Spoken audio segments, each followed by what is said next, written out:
Em um mundo de escassez constante, uma entidade continua tendo um suprimento abundante. É a entropia. A ciência da termodinâmica se baseia em 4 postulados ou axiomas fundamentais conhecidos como as 4 leis da termodinâmica.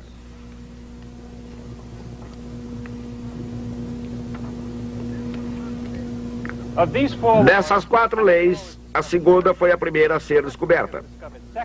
A primeira foi descoberta em segundo lugar, a terceira a ser descoberta recebeu o nome de Lei Zero, a quarta é a chamada terceira lei. Mas apesar disso tudo, faz sentido, pois a termodinâmica é a parte mais lógica da ciência. Permitam-me explicar brevemente o que significam essas 4 leis. A Lei Zero diz simplesmente que a ideia de temperatura faz sentido. A primeira lei é a conservação de energia. A segunda lei é o princípio da entropia. E a terceira lei diz que existe uma temperatura tão baixa que ela jamais poderá ser atingida.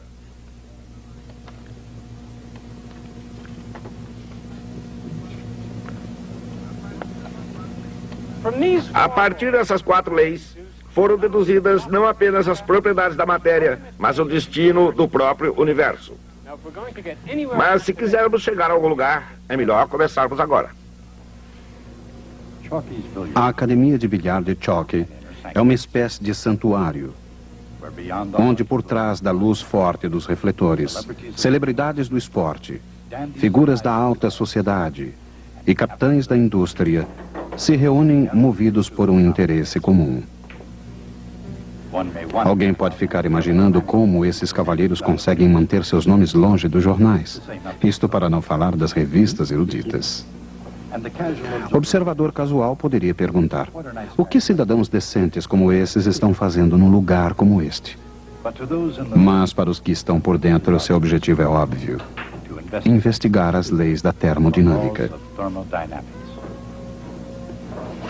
Mas por que aqui no Chalks? Em parte, naturalmente, pelo ambiente. A última palavra em elegância discreta. Sobre isso, nem é preciso falar. Mas principalmente pelo equipamento. Aparelhos especiais que, no interesse da ciência, Chalks mantém sempre à mão. Ainda hoje, 2 destacados cientistas empunham provetas. Devido ao tipo de assunto, as experiências seguintes não devem ser vistas, muito menos realizadas, sem o acompanhamento dos responsáveis. Transportadas com o maior cuidado possível, cada uma delas contém um pouco de um fluido experimental, infelizmente de gosto adquirido. Mas, antes que as coisas comecem a sair do controle, o fluido é derramado nas provetas a uma temperatura de 295 kelvins. E com precisão científica, são acrescentados vários cubos geométricos de H2O cristalino. A temperatura inicial dos cristais é de 273 kelvins.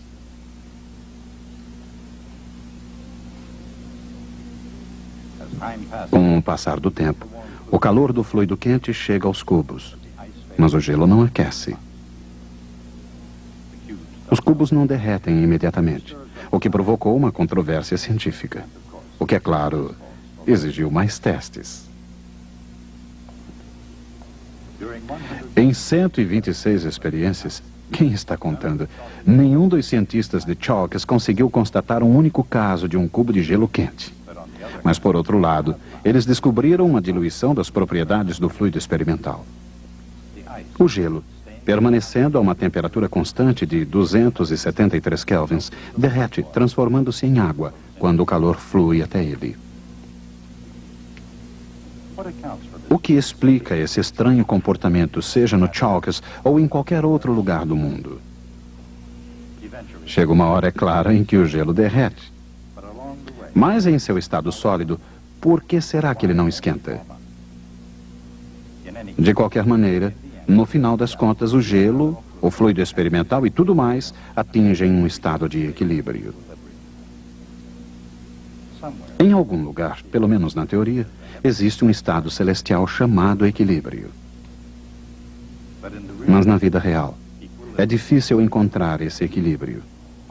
Numa ilha polinésia, por exemplo, o planeta se agita e fogo líquido sai borbulhando do centro da Terra. No centro polar do Oceano Ártico, a geladeira original do mundo funciona sem cessar. Nas profundezas escuras do Equador, o sol queima uma savana com incessante regularidade. A uma pequena distância dali, o líquido açoita as rochas mais embaixo. Do começo ao fim da Terra, a própria Terra é uma grande máquina, uma fábrica que jamais para. Jamais faz uma pausa ou uma greve. O motor da natureza, uma casa de força alimentada eternamente pela energia ilimitada do Sol.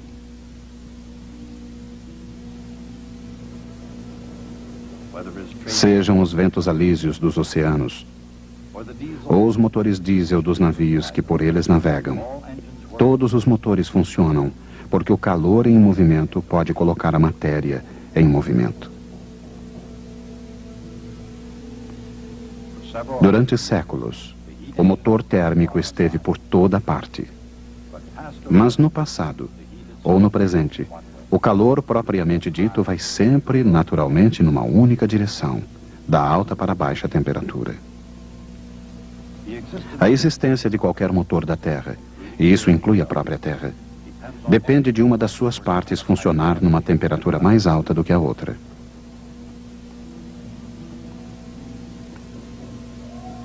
No motor da natureza, por exemplo, fortes correntes são impulsionadas através da atmosfera terrestre pela diferença entre a temperatura do Equador e a temperatura dos polos. De um polo ao outro, de motor para motor, o princípio é o mesmo. Neste veículo, é a diferença entre a temperatura da gasolina e do ar, e da água que circula no seu sistema de resfriamento. Os motores a vapor operam entre a alta temperatura da fornalha e a baixa temperatura da atmosfera. Quanto maior a diferença de temperatura, quanto mais alta numa parte e mais fria na outra, melhor o motor funciona. Mas se o fluxo de combustível é interrompido e a parte mais quente esfria, o motor para.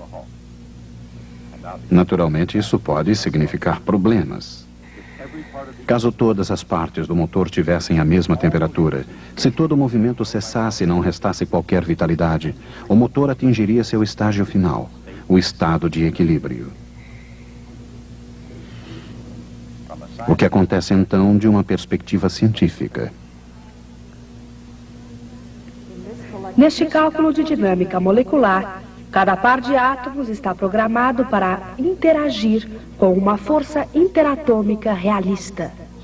Assim, o que realmente acontece quando um corpo quente entra em contato com um corpo frio?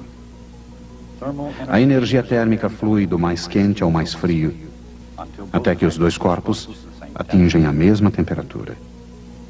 Este é o estado de equilíbrio térmico. À primeira vista, o equilíbrio térmico parece diferente da ideia mecânica de equilíbrio estável, que impede que um corpo caia. Mas vamos olhar melhor. Quando um corpo em queda chega ao chão, cada salto é menor do que o último. Isso acontece porque a energia cinética do corpo como um todo se transforma nos movimentos caóticos dos átomos que o compõem. Esse processo é semelhante ao calor que flui até um corpo frio. O resultado final é o mesmo. Toda energia disponível acaba sendo compartilhada como energia cinética e potencial dos movimentos aleatórios de todos os átomos. Assim, embora a ideia de equilíbrio pareça o máximo em matéria de serenidade, essa concepção esconde o movimento intenso dos átomos no seu interior. Assim, a compreensão do equilíbrio é uma questão de perspectiva, de ver dentro e além.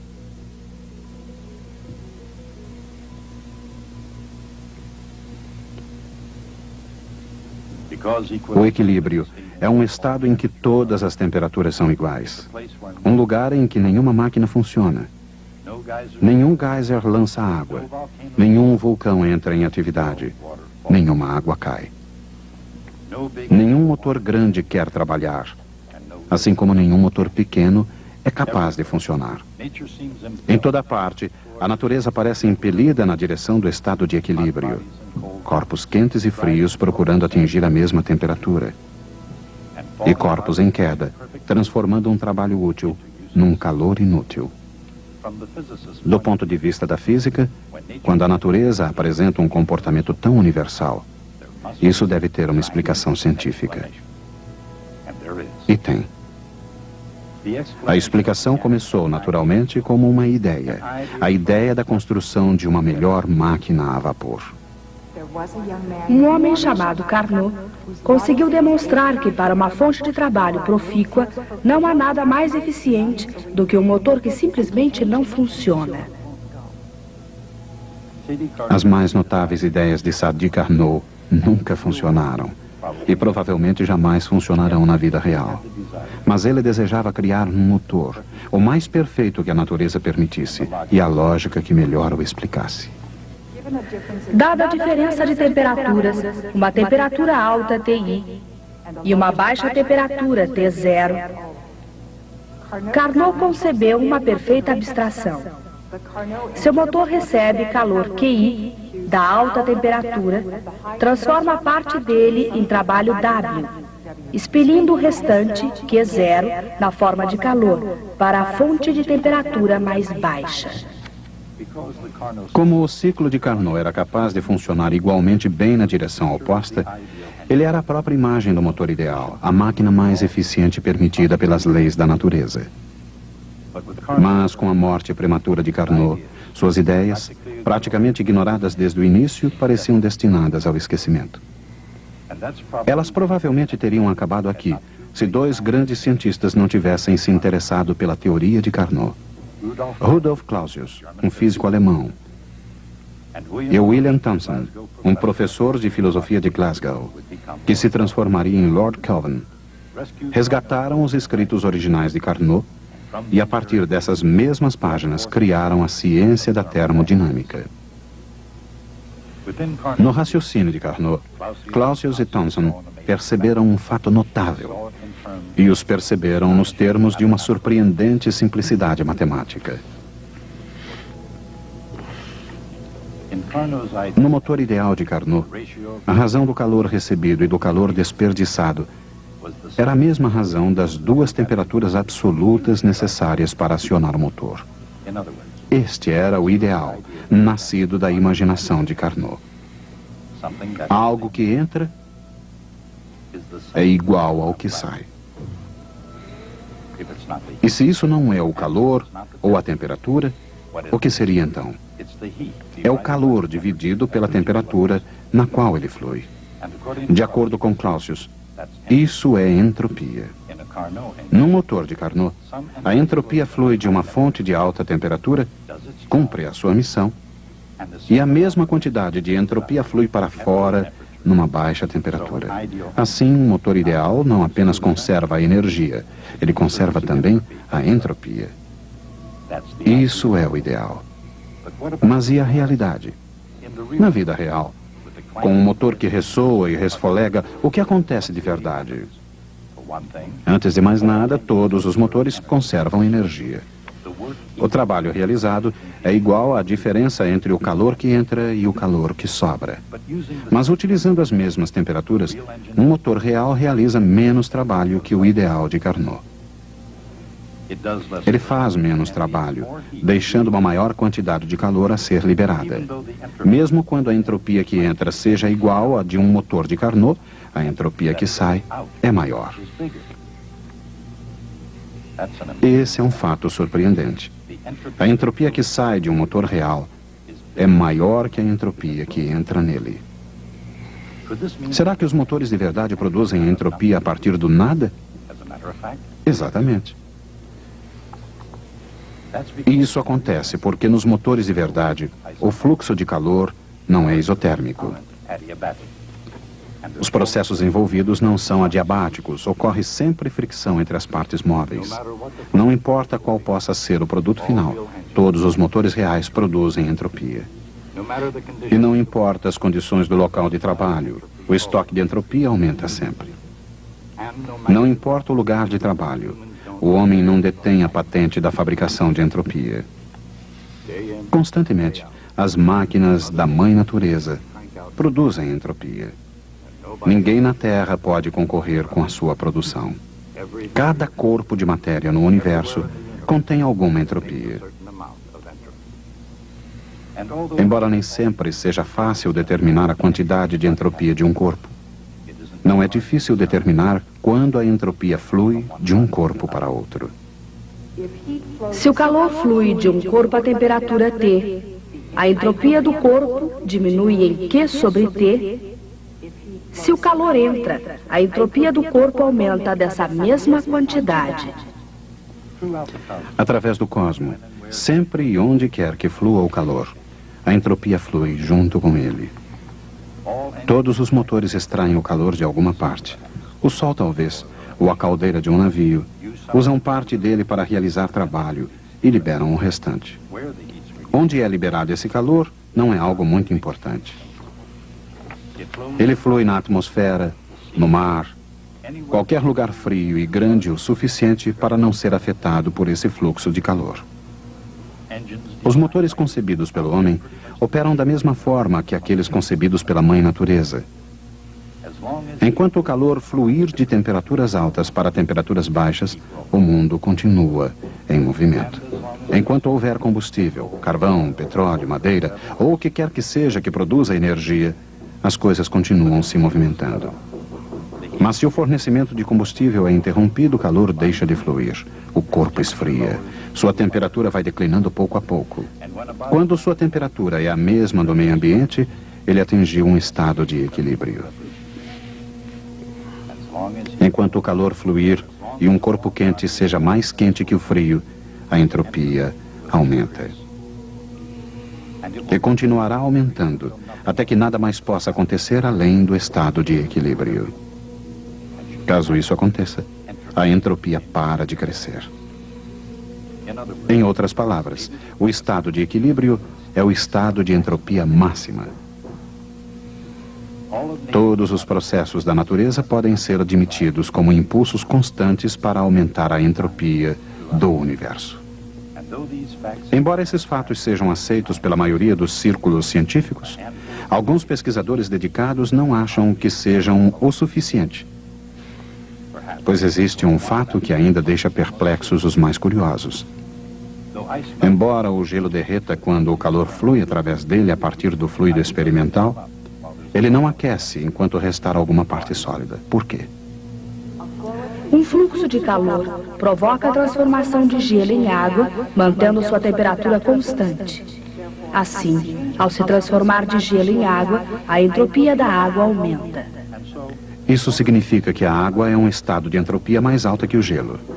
Na verdade, qualquer sólido se encontra num estado de entropia menor do que a mesma matéria na forma líquida. O líquido é um estado mais desordenado da matéria do que o sólido. Ele possui maior entropia. Na Terra e no mar, ou no mar sobre a Terra, ou em qualquer lugar do universo, o aumento da entropia significa o aumento da desordem. O próprio gelo, um sólido cristalino, é um estado de matéria em que as moléculas existem numa estrutura ordenada, geometricamente simétrica.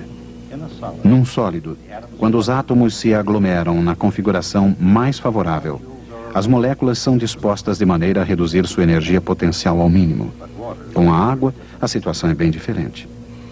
Lembrem-se de que as moléculas dos líquidos têm um movimento caótico. São dispersas e desorganizadas. Naturalmente, as moléculas do líquido não reduzem ao mínimo o seu potencial energético como fazem os sólidos. Assim, os líquidos não apenas apresentam mais entropia do que os sólidos, eles possuem também uma maior energia potencial e, portanto, mais energia total. Derreter ou não derreter? Eis a questão. Se a dinâmica não é tão clara quanto o cristal, neste caso um cristal de gelo, procuremos observá-la do ponto de vista do cubo de gelo. Se o gelo derreter, ele vira água, um estado de maior entropia. Isso é bom. A natureza adora aumentar a entropia. Mas antes de derreter, antes de se tornar água, o gelo deve também aumentar a sua energia, o que exige que extraia energia do resto do universo. Mas se a energia térmica sai do mundo para o gelo, isso reduz a entropia do universo, o que não é bom. Qual o problema? A entropia do resto do mundo diminui na proporção da energia que flui dividida pela temperatura. Lembre-se, a natureza deseja sempre aumentar a entropia. Neste caso, a entropia do gelo mais o restante do universo. Se a temperatura for muito baixa, isso é certamente muito ruim. O gelo derretido causaria uma grande redução na entropia de todo o universo. Se a temperatura for muito alta, isso não é tão ruim. A entropia combinada aumenta quando o gelo derrete.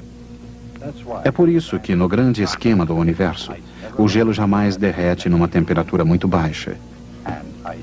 E o gelo jamais existe numa temperatura muito alta. Enquanto isso, de volta ao Chalkes, para não falar do universo, existe uma temperatura intermediária na qual nem o gelo nem a água são favorecidos. É a única temperatura na qual o gelo e a água podem existir juntos. É por isso que essas provetas científicas não se aquecerão até que todo o gelo tenha derretido. Usemos a linguagem científica no Chalkes. A quantidade que a natureza se esforça para aumentar não é simplesmente a entropia do gelo. Numa determinada temperatura, é a entropia menos a energia sobre a temperatura do gelo.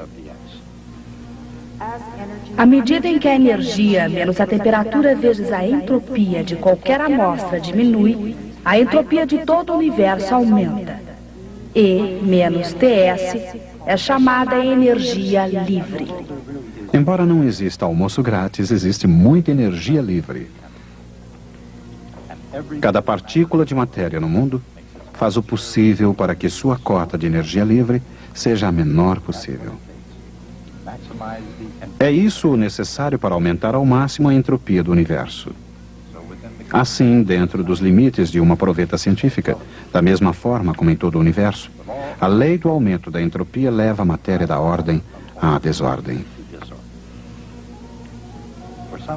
Durante algum tempo acreditou-se que o aumento da entropia estaria levando o próprio universo a um estado máximo de desordem. A isso deram o nome de morte térmica do universo. Não é uma perspectiva agradável, mas é uma noção provocadora. Perigosa, no mínimo. Assim a pergunta permanece: será que esse aumento da entropia fará o mundo mergulhar no caos total? Em caso afirmativo, essa não será a primeira vez em que o destino do universo foi descoberto num copo de uísque com gelo. O princípio da entropia nos ajuda a compreender não apenas a eficiência das máquinas a vapor, mas também porque os líquidos congelam e os sólidos derretem em temperaturas bem definidas.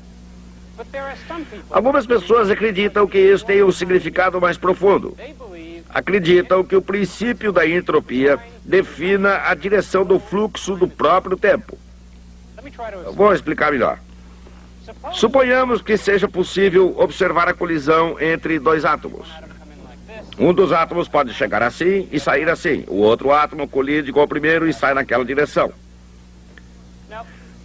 Num filme sobre esse evento, não saberíamos se esse átomo está correndo para frente ou para trás.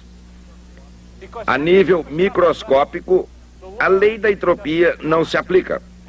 As leis da física funcionam igualmente bem para frente e para trás. De acordo com as leis da física, o tempo não tem uma direção definida nesse nível. Suponhamos que estamos observando alguém deixar cair uma bola de uma torre. Num filme, não saberíamos se ela está andando para frente ou para trás. Quando ela está correndo para frente, os saltos vão diminuindo cada vez mais.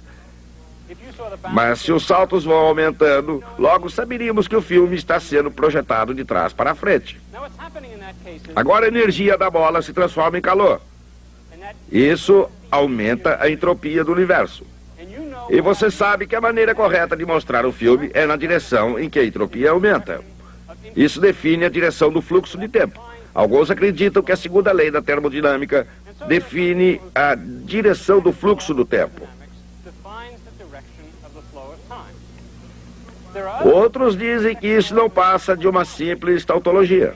A entropia aumenta com o tempo aumenta com a entropia. Bem, eu compreendo perfeitamente em que direção flui o tempo e acho que o nosso tempo hoje está esgotado. Até a próxima vez. Ou, se a entropia diminuir, até a última vez em que nos vemos.